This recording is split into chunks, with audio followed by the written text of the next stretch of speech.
বিসমিল্লাহির রহমানির রহিম। প্রিয় ষষ্ঠ শ্রেণীর শিক্ষার্থীবৃন্দু, আশা করি ভালো আছো।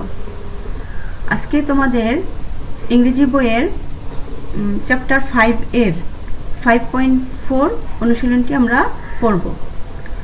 আচ্ছা, দেখো, এর আগে আমরা অনামিকা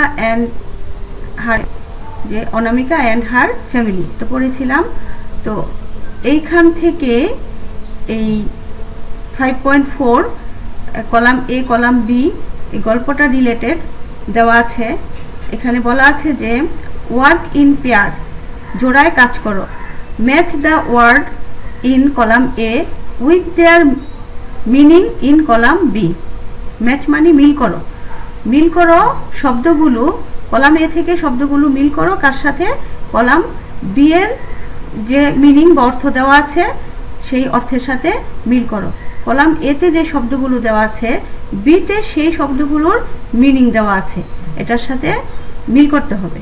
আচ্ছা, তাহলে দেখো প্রথম শব্দটি কি দেওয়া আছে। প্রথম শব্দটি দেওয়া আছে কলাম এতে কনসিস্ট অফ। কনসিস্ট অফ মানে হচ্ছে গঠন করা, কোনো কিছু গঠিত বা গঠন করা।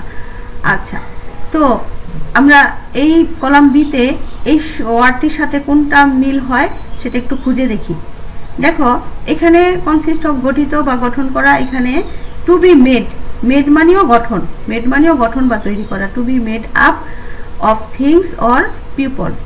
তাহলে এই কনসিস্ট অফ গঠনের সাথে to be made up of things or people এই সেন্টেন্সটির মিল রয়েছে। আচ্ছা, তাহলে আমরা এটা মিল খুঁজে পেলাম। এরপরে রয়েছে হাউস হোল্ড চুরস। হাউস হোল্ড চুরস মানে হচ্ছে গৃহস্থালী কাজকর্ম। আচ্ছা, গৃহস্থালী কাজের মধ্যে কি কি রয়েছে? গৃহস্থালী কাজের মধ্যে তো অনেক কাজ রয়েছে, যেমন ঘর ঝাড়ু দেওয়া গৃহস্থালী কাজ, বাসন কোসন পরিষ্কার করা। তো দেখি এখানে কোন বাক্যটি বা কোন সেন্টেন্সটির মিল পাওয়া যায়।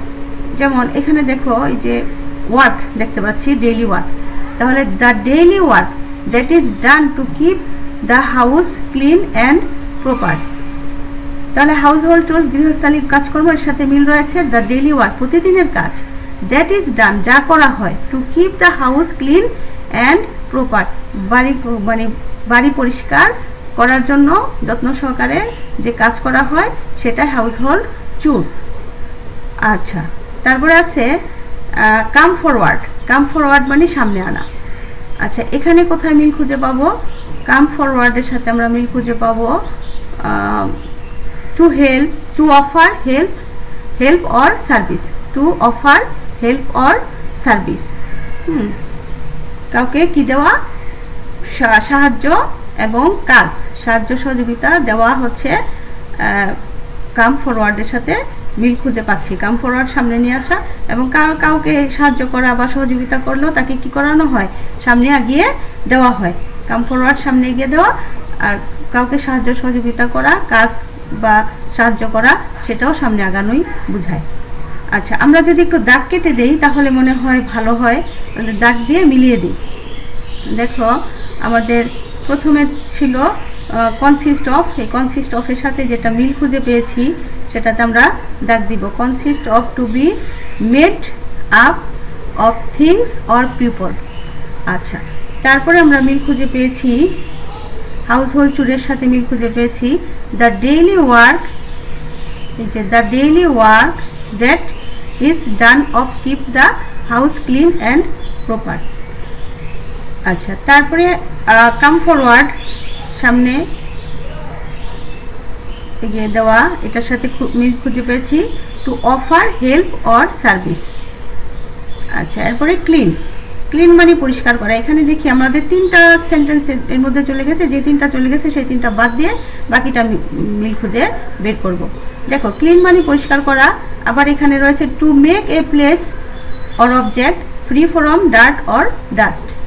তাহলে ক্লিন মানে পরিষ্কার করা, আর এখানে টু মেক এ প্লেস বা অর অবজেক্ট, একটা জায়গা, একটা স্থান অথবা জিনিস বা বস্তু কি করা? ফ্রি ফ্রম, মুক্ত করা কিসে থেকে? Dirt or dust. ময়লা অথবা ধুলা থেকে মুক্ত করা। তাহলে ক্লিনের সাথে এই বাক্যটির আমরা মিল খুঁজে পাই। তাহলে এটাকে এটার সাথে মিলিয়ে দেই। আচ্ছা, তারপর রয়েছে এক্সপ্রেস ওপিনিয়ন। এক্সপ্রেস ওপিনিয়ন হচ্ছে মতামত প্রকাশ করা। তো মতামত প্রকাশ করার কিভাবে মতামত প্রকাশ করে এখানে আমরা দেখি। আর দুটো রয়েছে, এই যে to tell what how you think, হ্যাঁ, এমন কিছু বলা যা কিনা ইউ থিঙ্ক, যা তুমি ভাবো অর ফিল অথবা অনুভব করো, অ্যাবাউট সামওয়ান অর সামথিংস, কারো সম্পর্কে কিছু ভাবা বা অনুভব করা, সেটা প্রকাশ করা বা সেটা বলাই হচ্ছে এক্সপ্রেস ওপিনিয়ন, মানে মতামত প্রকাশ করা। তাহলে আমরা এই শব্দ সাথে আমরা এটাকে মিল করে দিতে পারি। সবশেষে রয়েছে অ্যাপ্রিসিয়েট। অ্যাপ্রিসিয়েট মানে উদ্বুদ্ধ করা বা প্রশংসা করা। কাউকে কোনো কিছুতে উদ্বুদ্ধ করা, প্রশংসা করা অ্যাপ্রিসিয়েট বলতে বোঝায়। তো আমরা এখানে আরেকটি রয়েছে, সেটা হচ্ছে to recognise how good someone or something is and or to value something. আচ্ছা, কাউকে মূল্যায়ন করা। রিকগনাইজ মানে হচ্ছে মূল্যায়ন করা। তাহলে কাউকে মূল্যায়ন করা, হাউ গুড সামওয়ান, হ্যাঁ, কারো কোনো কিছুকে, সামথিং কোনো কিছু বা কাউকে কি করা, মূল্যায়ন করা। ভ্যালু সামথিং কোনো কিছুর জন্য কাউকে মূল্যায়ন করা বা মূল্য দেওয়া।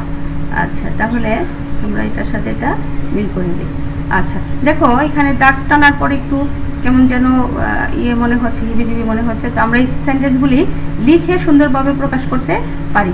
আমি নিচে লিখে দিয়েছি, দেখো, consist of to be made up of things or people.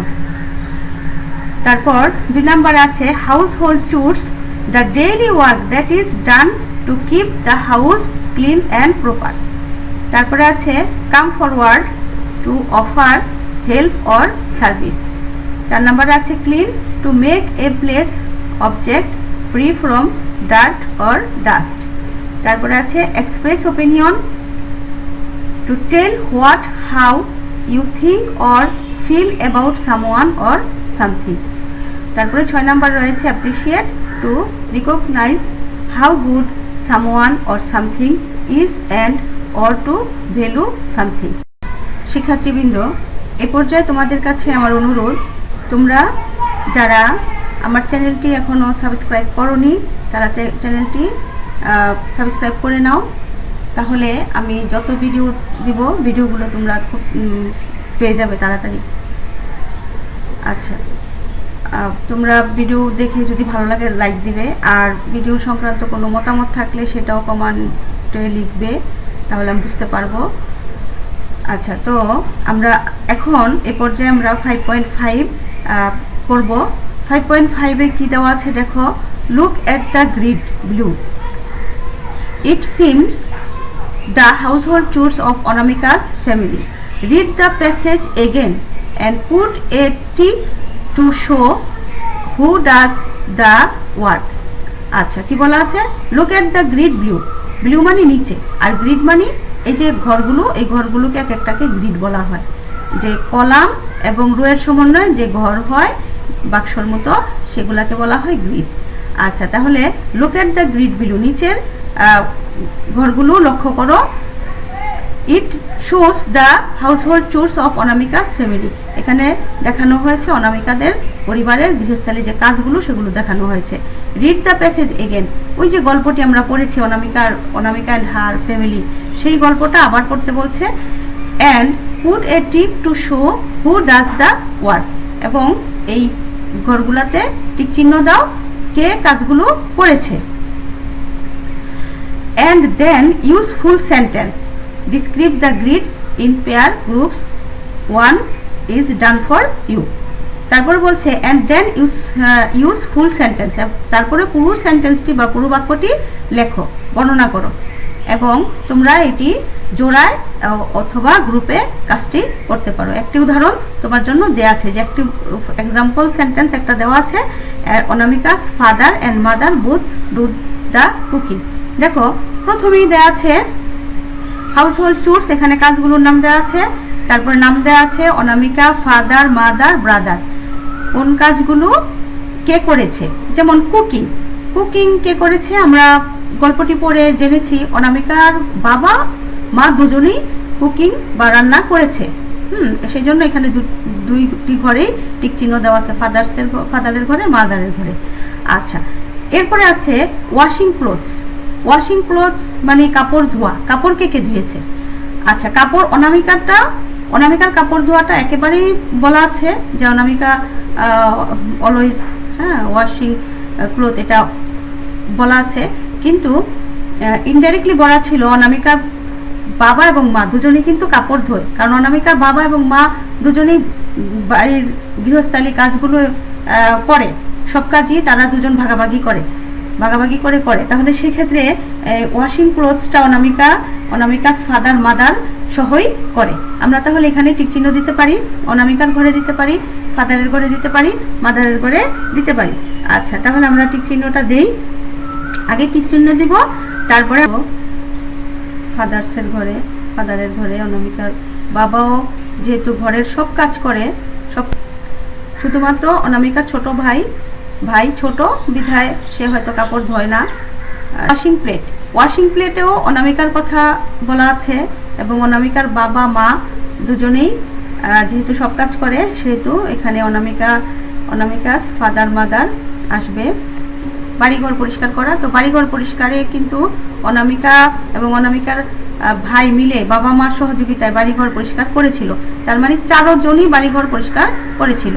তাহলে এই ক্ষেত্রে আমরা 4 জনের ঘরেই টিক চিহ্ন দিয়ে দিব। তারপরে রয়েছে এক্সপ্রেসিং ওপিনিয়ন মানে হচ্ছে মতামত প্রকাশ করা। দেখো, অনামিকাদের পরিবারে সবাই কিন্তু মতামত প্রকাশ করতে পেরেছিল, এবং বলা ছিল যে অনামিকা খুব মন দিয়ে তার ছোট ভাইয়ের কথা শোনে। তাহলে এখানে এক্সপ্রেস ওপিনিয়নের মধ্যে সবার ঘরেই টিক চিহ্ন হবে। আচ্ছা, আমরা আগে টিক চিহ্নটা শেষ করি, তারপর আমরা সেন্টেন্সটা কিভাবে লিখবো সেটা দেখব। আচ্ছা, এবার আমরা সেন্টেন্সগুলো লিখব। প্রথম সেন্টেন্সটার আদলেই আমরা পরবর্তী সেন্টেন্সগুলোকে লিখব।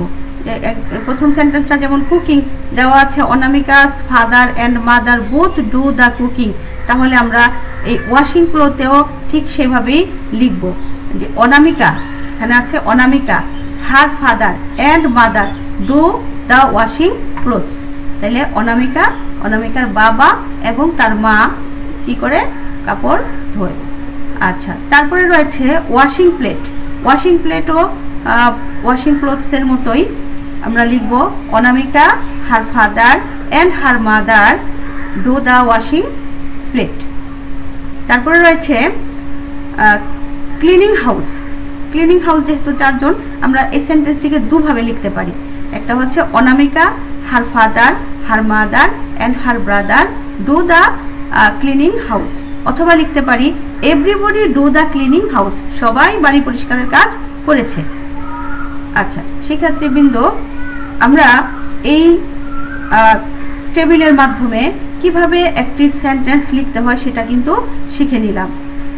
আচ্ছা, 5 নম্বরে আছে এক্সপ্রেসিং ওপিনিয়ন, এটাও আমরা 4 নম্বরের মতোই লিখতে পারি Anamika her father her mother and her brother do the expressing opinion, অথবা লিখতে পারি everybody do the expressing opinion, সবাই মতামত প্রকাশ করতে পারে। আচ্ছা, শিক্ষার্থীবৃন্দ দেখো, এই কাজগুলোর মাধ্যমে এগুলোর মাধ্যমে আমরা জোড়ায় কাজ এবং গ্রুপে কাজের মাধ্যমে আমরা কিন্তু নতুন করে কিভাবে সেন্টেন্সের মিল করতে হয় এবং একটি সেন্টেন্স কিভাবে লিখতে হয় সেটা কিন্তু শিখে নিলাম, এবং অত্যন্ত গুরুত্বপূর্ণ। তোমরা মনোযোগ দিয়ে পড়বে এবং লিখবে, এগুলো লিখে প্র্যাকটিস করবে। লিখে প্র্যাকটিস করলে তোমরা নতুন বাক্য বা নতুন সেন্টেন্স কিভাবে লিখতে হয় সেটা আয়ত্ত করতে পারবে। আচ্ছা, এ পর্যন্তই। ধন্যবাদ সবাইকে। সবাই ভালো থাকবে এবং চ্যানেলটি অবশ্যই সাবস্ক্রাইব করবে।